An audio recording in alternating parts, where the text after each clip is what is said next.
Closed captioning of this program is made possible by the Fireman's Fund Foundation. I am sending this Congress a plan that you should pass right away. It's called the American Jobs Act. How will President Obama's new job plan affect California, the state with the nation's second highest unemployment rate? 1 year after the deadliest blast in PG&E's history, a troubling accident in Cupertino, the question remains, what is the company doing to keep the public safe? And 10 years after the September 11th terrorist attack, Judy Woodward profiles the so-called 9/11 generation. Plus, unveiling a massive monument to humanitarians in Oakland, we'll meet the artist and groundbreaking civil rights icon, Ruby Bridges. Coming up next.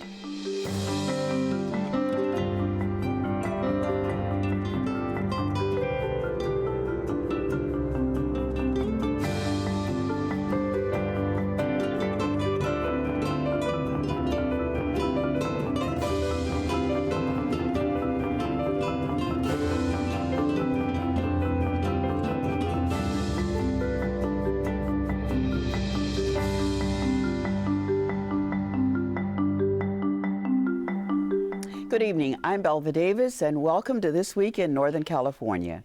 Joining me on our news panel are Paul Rogers, reporter for the San Jose Mercury News, and Tom Bakar, consumer reporter for KTVU. Tom, was there substance in President Obama's address? There was substance in it. The question is, can he get it through Congress? That is a big question. The meat of it was that he's made a grand proposal, and the grand proposal, if accepted, analysts say that it'll create jobs. And the trick to it is, if the Republicans don't buy into it, then they're going to start owning this recession as much as he does for all that happens bad after they say no. Now, they may say yes to parts of it, no to parts of else, but if once they make their decision, they're going to be held accountable for the things that they say no to in a way that they've not been held accountable before. Because you got to remember, in California, in the United States right now, there are 14 million people that are looking for jobs. 2.26 million of them, 12%. Right here in California. So that is a huge issue with everybody, and it crosses party lines. It crosses virtually every income level, because this has hit people across the board in pretty much all professions and in pretty much all income levels. So it's a very serious matter, growing more serious all the time, which is why I think the president made this move. What are his options if the Republicans say, we'll take half of what you're offering, but we're going to leave the other half on the table? Well, he's got some choices to make himself. He has to decide whether that's acceptable to him or if he takes some of this stuff off the table. This is a very critical chess game being played right now, but it's being played in a different kind of arena now. It's not the kind of arena where you just have people looking at it and saying, gee, isn't this interesting? The country is in desperate straits. The country is not doing well. The economy has pretty much stalled out. It's growing, but ever so slightly, and there is a chance now that we might see a short-term secondary recession, and people are getting very impatient, and a lot of these people have been unemployed for long periods of time, up to 2 years, which is why they're talking about extending unemployment even further. So it's a different kind of arena, because this is starting to look more like the abyss than it is some sort of steady recovery, and because of that, these guys have to play much more cognizant game of who's actually watching it now. The audience really does count here now. One of the things that I thought was interesting about this speech is that his opponents attacked him for it, but almost every proposal that he named, from the payroll tax breaks even to some of the infrastructure spending, which actually is a relatively small piece of it. It's less than half. The majority of this is in tax breaks, but almost every one of these items were things that Republicans had either suggested recently or that the Chamber of Commerce, like some of the infrastructure, has endorsed. So his own base has been quite critical that he hasn't had enough fight in MEU. He's not been taking it to the opposition enough. And I wonder if the speech last night did enough to get his base excited again that he's going to really fight for re-election. Or if, over time, as it gets picked apart, they're going to see him as cutting deals and meeting halfway the Republicans. That's a risk for him, but the reality of the situation is that regardless of party, whether you're a Democrat, Republican, Independent, Tea Party, whatever it is, every one of these groups are facing this erosion of economic confidence. And because of that erosion of economic confidence, it changes the rules. Because, as I say, usually you're playing the other team, and that's how it normally works in Washington. Right now, the crowd is way more important because the crowd has had it. The crowd is, every poll says that they're tired of this, that they want something done, they want some answers, and they are willing to accept some things that maybe they don't want if something gets done. But if they continue to see this kind of nonsense going on between these two parties to primarily preserve their own power and to win more power, they're not going to accept that well. So as a result, I think that Mr. Obama has played a big card, and now it's going to be up to all the rest of the players to see, how the game goes. But it is not a game to the people that are impacted by this. Many people out of work now, going on 2 years. Yeah, as you said, California had second highest unemployment rate. Our Governor Brown, had his own proposal that he was trying to get through the legislature to provide some relief. How is that looking? Because you still have the same Republican people in the legislature who said no to him before. Well, it has to do with a couple of Republican votes that he needs and apparently have been pledged. And the plan would basically be for those companies that are not in California but selling things in California, they would pay taxes based on what they sell in California, and that would generate about $1 billion that would be given back to California businesses in the forms of tax breaks and even some income tax breaks for personal income tax. The idea being to help stimulate the economy. We're down to the last hours of the session right now, and when we walked into the studio, it still hadn't been voted on because there are 249 other things that have to be dealt with as well. So as a result, we don't really know that the answer to that is, but the reality is that some will see this as a tax increase, and they don't want tax increases of any kind, and they are married to that concept. And before we move on, the president also had a big disappointment with one of the green companies that he's been supporting. How much is that going to damage him? Because he's promised that he would create these millions of jobs from green industries. Well, Solyndra went out of business last week with 1,100 employees losing their jobs. This week, the FBI came in and took out a truckload of records. I was there for that event. And the question is, did Solyndra do something to entice these investments that was illegal? If so, then it is conceivable that this $500 million plus guarantee will not have to be paid, or at least part of it won't. The other side of that, though, is that the history of the United States, from the railroads to the oil companies, everything else, was that fledgling industries got government help, and not all of them were successful. The question is, will we remember that this time around? And we move to another hot topic, and that is PG&E. PG&E, the anniversary of the San Bruno fire is today, and yet there was another accident in Cupertino just recently. There was. The PG&E story just continues. It doesn't seem to slow down. This afternoon, actually only about an hour ago, was the one-year anniversary memorial service in San Bruno with bagpiper playing Amazing Grace and a very moving ceremony and a speech by the mayor. And we've come full circle where the National Transportation Safety Board a couple of weeks ago said that PG&E's line blew up in San Bruno last September 9th because the welds in 1956 were done incorrectly. The company didn't have proper records, and they hadn't done the adequate testing to know what they had down there. Well, just when it looked like that story was kind of being wrapped up, and PG&E and state regulators were moving ahead with a lot of reforms and upgrades of the system, there was another explosion in Cupertino last week at a condominium complex, 400 homes there. And this was not a large steel transmission line like the line in San Bruno. This was a small distribution line made out of plastic. And when you look at these gas lines in the state, you have to think of them as like highways, where you have freeways, the big mains, and then you have little surface streets. This one ruptured, and it turns out, luckily nobody was killed. There was a woman who was in her house, and she left 15 minutes before, and her house was destroyed, basically. It turns out it's made out of, all these lines in Cupertino are made out of a type of plastic called Aldyl A, which was made by Dow Chemical in the early 70s. It's been very, very prone to cracking, and it gets brittle and it breaks. And some utilities in other parts of the country have done fairly extensive projects to remove it. PG&E has a brand new problem now, apart from San Bruno and their gas transmission lines. They have 1,200 miles of this Aldyl A pipe all over the state of California, and they don't have a plan to remove it. So it's almost like chapter one is sort of starting to close, and now they have this entirely new issue. Just add one thing, that they've had 2,400 miles of steel and copper pipes that go into house, and over the last 20 years they've replaced about 90% of those, 2,400 miles. They're almost done with that, and this plastic thing comes up. It's 1,200 miles, and we're not talking about 1,200 just straight miles. We're talking about going down the street to each and every house, replacing this stuff, and it is a big deal, and it is great big money to cut. It's going to cost them. I mean, this one complex, you're going to have to dig up just to get 6,000 feet of it, 1 mile out. You're going to have to dig up all the parking spaces, all the sidewalks, all the landscaping. I mean, you can imagine. But this stuff is not particularly safe. So, and there's been lawsuits and federal warnings about it. But you know, PG&E right now is in a major transition because of the San Bruno disaster. They have hired a new CEO, Tony Early, from a company called DTE, a utility in Detroit. He starts on Tuesday, his first day at work. They have brought in 90 new gas engineers, almost increasing by about half the gas engineer fleet that they have. They've reorganized the whole division. They used to have the gas and the electric side together. They've broken them back out again the way they were before PG&E's bankruptcy changed the way the company was organized. They have committed and sort of been forced by the state to do high-pressure water testing of 150 miles of big steel lines by the end of the year in the Bay Area. And they've committed to putting in 228 new automatic shutoff valves. The question is, that's part of a big $2 billion plan to upgrade lines in the next 3 years.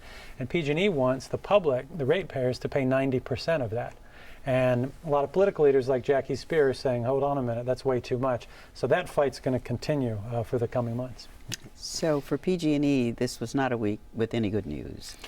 No. Yeah, you can't really say they're putting either one behind them. They're starting to, but then they have this other issue coming up again.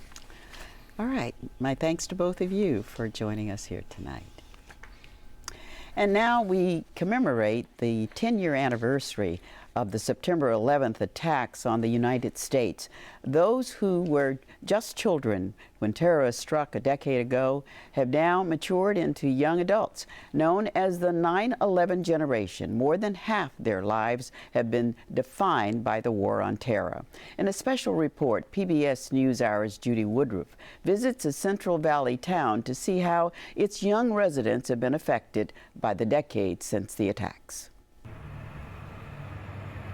On that September morning when terrorists struck in New York and Washington, the sun had not yet come up in the small city of Clovis, next to Fresno, in the heart of the state's fertile agricultural belt. By the time households began to stir, horrific images were filling the airwaves. It was a Boeing 737. For almost all of the West Coast's younger generation, word came while they were at home, getting ready for school. Reed Helsel, who works on his family's ranch just outside Clovis, was 13 on 9/11 and remembers hearing the news. In the morning, when I woke up and went downstairs and the news was on, and seeing the first tower hit and the smoke coming out of it, and then as the plane flew into the second one, I remember running upstairs and telling my mom.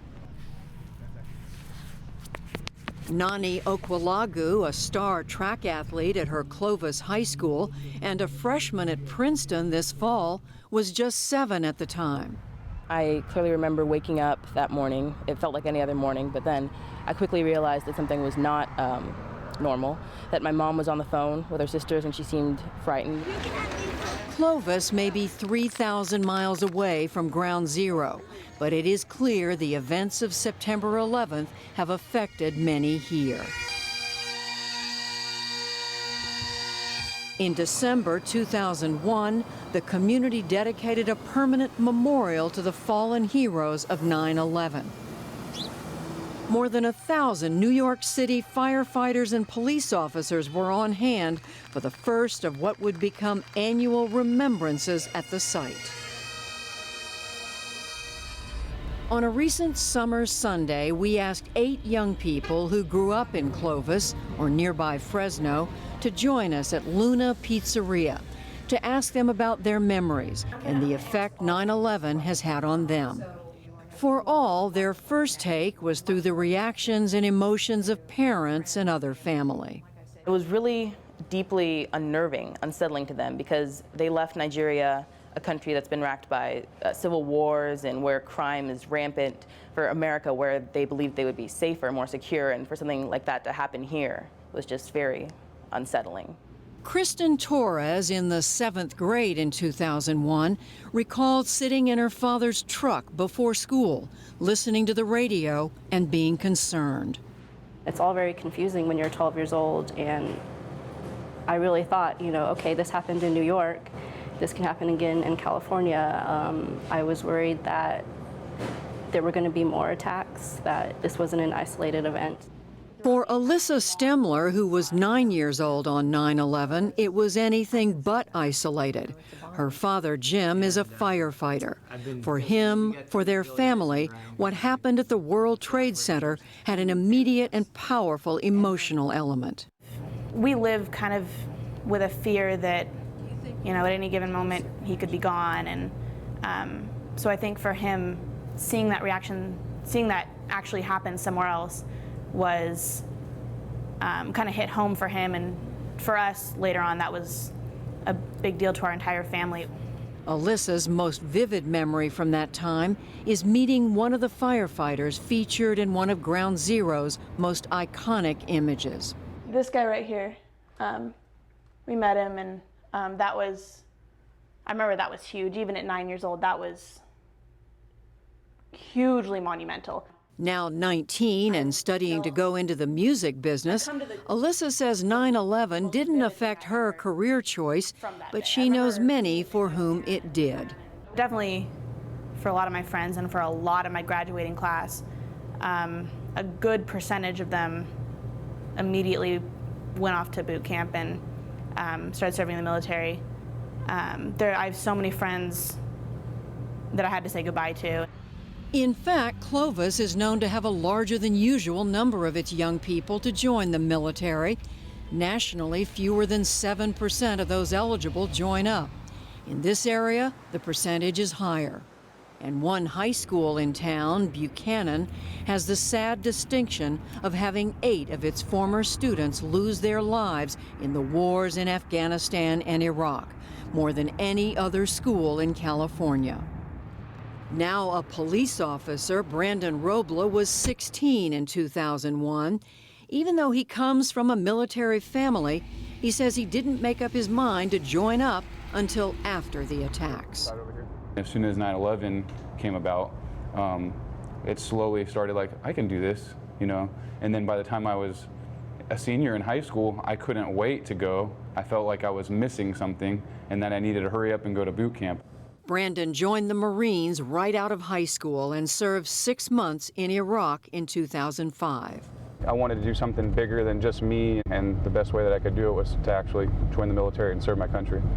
I think 9/11 did shape our generation because it made our generation go into the war, and it's changed everybody that's gone into it. Some of the people coming home, they're not the same, and that's what's changing our generation. We don't remember what it was like before color-coded alert systems or TSA or hearing on the news about the wars in Iraq and Afghanistan. But as far as being marked by it, I don't think that's how we view ourselves. And while we mourn the victims of 9/11 and will always remember it, that was something that was perpetrated on us, and we want to be remembered for what our generation did.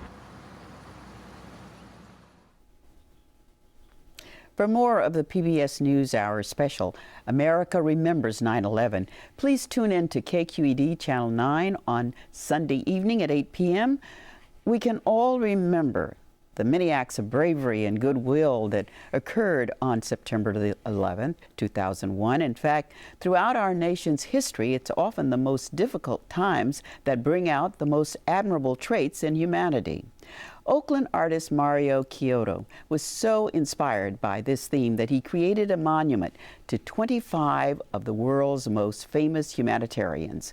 This week, a portion of the bronze sculpture was unveiled in Oakland. Earlier today, I spoke with Chiodo and one of the people he included in the work's famed civil rights icon, Ruby Bridges. September 11th was on our minds because we're commemorating this 10th anniversary. It was also when you first conceived of the idea for the monument. Tell me what went through your mind. What made you think that this was the occasion that should motivate? such a sculpture? I think it was a series of thoughts, literally in the first 24 hours when September 11th hit. I remember first thinking, how could anybody do this? Why would anybody do it? I began to then shift my thinking about, is this the world my children are going to live in?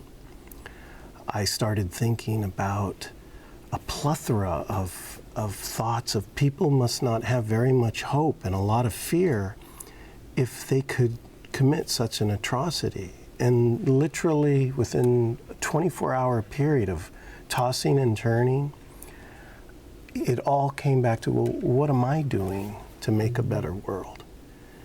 And I had this very commercial art business that, if I say so myself, was doing quite well, and thought I could take all of this with all I know, and it all was like a domino effect of thoughts and an awareness that led to an inspiration about all these people around the world have gone through oppression and obstacles, just like me, just like you.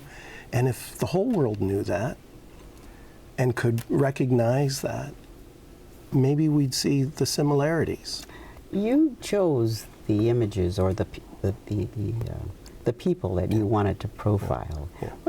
What criteria did you use, and why did you take the responsibility upon yourself to selecting who would be in the monument? It's probably the most asked question, but I think what I found so inspirational, it isn't even so much which ones in history. People who did significant things under extraordinary circumstances were all ordinary people, and the challenge made them rise. And I found that people in history who did these great things all had the common denominator, that they gave themselves up for other people.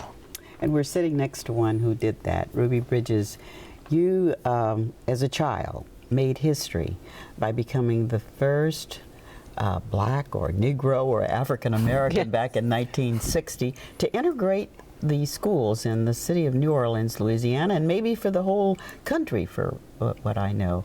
What was it like for you as a 6-year-old child to take on this responsibility? Well, for me, I was just going to school that day. You know, it was a new school for me. I was attending an all-black school before that event. William Franz Elementary, which is the name of the school that I integrated, was closer to my house, but it was an all-white school. And so the only thing that I was ever told about that day is that by my parents, Ruby, you're going to go to a new school today and you better behave. And that was really the extent of it. I think what people forget is that it was very hard for my parents to try and explain what I was about to venture into. Didn't you feel when you had to be escorted by marshals to get to school that something was a little different about? I definitely felt like something was different. The fact that everyone in my family seemed very excited about this first day of school, because I'd already had a first day of school, and it wasn't like that at all. The fact that these 4 very tall white men had to come and pick me up, it seemed like it was a very, very important day, but I didn't quite understand why. And, you know, back then, in those days, I always say to my own children, you didn't ask a whole lot of questions, you know, whatever your parents said to do, that's exactly what you did. Yeah. Through this experience, though, Norman Rockwell painted a very famous picture of you that got you to the White House. You met the president. Did it sink in then that you'd done something that was quite special? Oh, absolutely. I do know now. I knew then when I went to the White House to see the president, but it all kind of came together for me when I was actually about 35. And I realized that this was a very important event and that it changed the lives of so many people. We are down to just a few minutes, Mario. What is it that you hope will be taken from the sculpture that you now presented to the city of Oakland? It's in a park right in downtown Oakland. What do you think and hope that people will take from it? I think that several things, but the most important is that this can be a place where people can go to not fear who they are, what their race, religion, or gender is, and be able to go there and celebrate and meditate on the people who did extraordinary things. That's the most simplified version. Well, people can find out the names on your website. They can celebrate with you on Saturday night at a gala, and welcome you to our area, and thank you for making history. Thank you so much. Thanks to both of you. Thank you. Thank you.